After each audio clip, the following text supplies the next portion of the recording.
L'état des lieux est inquiétant cette année. Nous observons un certain nombre de données dans l'Observatoire de l'accès aux soins, observatoire que Médecins du Monde rend public tous les ans et ce depuis une dizaine d'années. Cet observatoire, qu'est-ce qu'il démontre?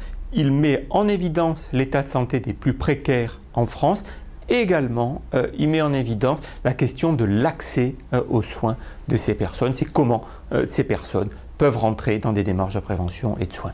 Le premier constat inquiétant, plus 17% de patients qui consultent dans les centres de Médecins du Monde, dans les 22 villes où Médecins du Monde intervient, mais également dans la centaine d'actions mobiles que nous mettons en œuvre sur l'ensemble du territoire métropolitain, en Guyane et à Mayotte également.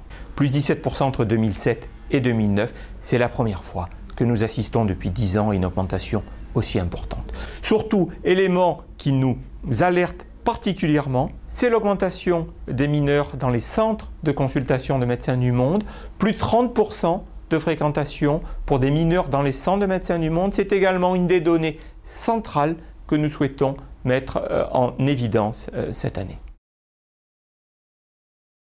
Effectivement, entre 2008 et 2009, un doublement des retards aux soins dans les 22 villes où Médecins du Monde travaillent en France.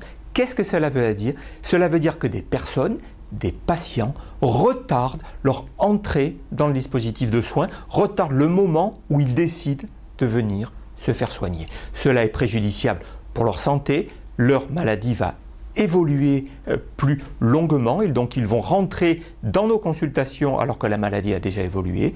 Risque individuel, risque en termes de santé publique et je pense évidemment aux maladies infectieuses avec un risque de contamination. Je pense à des maladies comme la tuberculose ou d'autres maladies, d'où la nécessité de rentrer précocement dans des démarches de prévention et de soins.